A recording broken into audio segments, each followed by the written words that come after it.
সান্তাহারের লাইনচ্যুত নীলসাগর এক্সপ্রেসের ৯টি বগি উদ্ধার কাজ চলছে।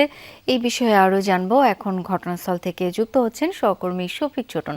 ছোটন, লাইনচ্যুত বগিগুলো উদ্ধারে কত সময় লাগবে এবং আটকে পড়া যাত্রীরা তাদের গন্তব্যে যেতে পারছেন কিনা, কি তথ্য আছে বিস্তারিত জানতে চাই।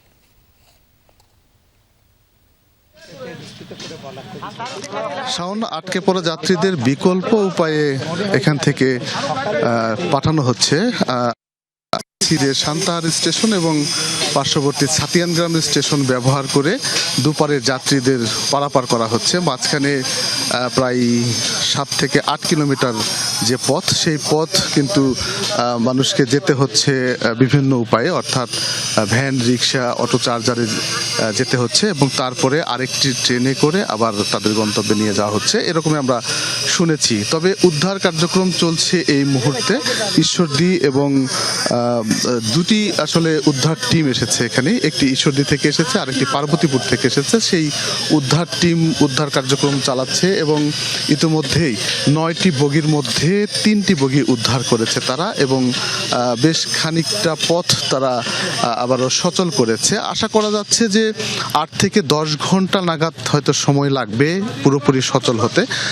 এখানকার যারা উদ্ধার কর্মী আছেন তারা যেটি বলছেন যে এত বড় দুর্ঘটনা আসলে এর আগে এই এলাকায় হয়নি। আজকের দুর্ঘটনার পরে আসলে অনেকেই হতবাক হয়ে গেছেন যে অল্পের জন্য আসলে হাজার হাজার প্রাণ বেঁচে গেছে। এমন দুর্ঘটনার পর আসলে কর্তৃপক্ষ গঠন করেছে, সেই তদন্ত কমিটিকে শীঘ্রই একটি প্রতিবেদন জমা দিতে বলা হয়েছে। কিভাবে এই দুর্ঘটনা ঘটলো, কেন ঘটলো, সেই বিষয়টি প্রতিবেদনে উঠে আসার পর তারা প্রয়োজনীয় ব্যবস্থা গ্রহণ করবেন, এমনটি কিন্তু কর্মকর্তারা বলেছেন। সব মিলিয়ে বলা চলে আসলে ঈদ যাত্রার যে এই সময়টিতে রেল লাইনের মেরামতের যে কার্যক্রম চালাচ্ছিলেন কর্তৃপক্ষ, সেটি নিয়ে বেশ আপত্তি তুলেছেন।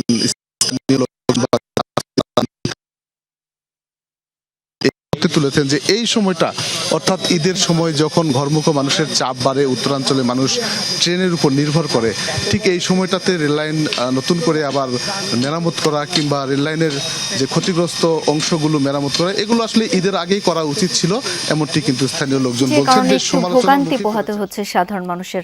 অনেক ধন্যবাদ এই মুহূর্তের আপডেটগুলো জানানোর জন্য।